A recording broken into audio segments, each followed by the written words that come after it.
एक सर्दी की ठंडी रात थी। ट्रेन अपनी गति से आगे बढ़ रही थी और डिब्बे में ठंडी हवाओं का असर गहराता जा रहा था।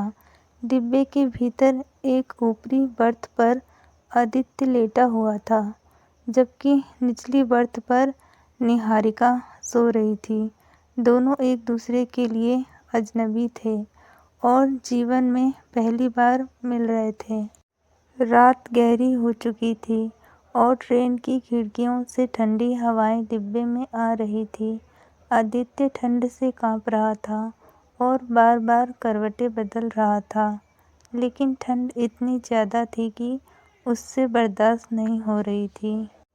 आखिरकार ठंड से परेशान होकर आदित्य ने हिम्मत जुटाई और निचली बर्थ पर सो रही निहारिका से धीरे से कहा, माफ़ कीजिए, क्या आप साइड टेबल से एक कंबल दे सकती हैं? ठंड बहुत ज़्यादा है।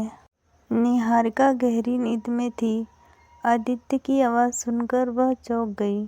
कुछ पल चुपचाप रहने के बाद उसने हल्की मुस्कान के साथ जवाब दिया, मेरे पास एक बेहतर सुझाव है। ठंड तो वाकई ज़्यादा है। क्यों ना हम आज की रात एक विवाहित जोड़े की तरह व्यवहार करें? यह सुनकर आदित्य की आंखें चमक उठी। उसके चेहरे पर एक हल्की मुस्कान आ गई और उसके भीतर अचानक एक नई उम्मीद जग गई। उसने उत्साह से भरे स्वर में जवाब दिया, वाह, यह तो सच में बहुत अच्छा विचार है। निहारिका कुछ पल के लिए चुप रही।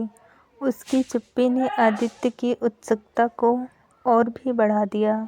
तभी निहारिका मुस्कुराते हुए उसकी ओर मुड़ी और बोली, ठीक है, अगर ऐसा है तो एक अच्छे पति की तरह खुद उठकर अपना कंबल ले लो। और हाँ, ध्यान रखना, मुझे फिर से परेशान मत करना। मैं सोने जा रही हूँ। आदित्य के चेहरे पर मुस्कान गायब हो गई और वह अचानक निराश हो गया। उसने सोचा, शायद यही असली शादीशुदा जिंदगी की झलक है। उसे समझ आ गया था कि इस यात्रा में ठंड से बचने के लिए उसे खुद ही मेहनत करनी पड़ेगी। धीरे-धीरे उठकर उसने साइड टेबल से कंबल निकाला और अपने आप को लपेट लिया। वह वापस अपनी बर्थ पर लेट गया और ठंडी रात के बीच इस घटना के बारे में सोचते हुए मुस्कुरा दिया। यह वाकया उसकी रात को न केवल यादगार बना गया, बल्कि उसे रिश्तों और मजाक की अनोखी सीख भी दे गया।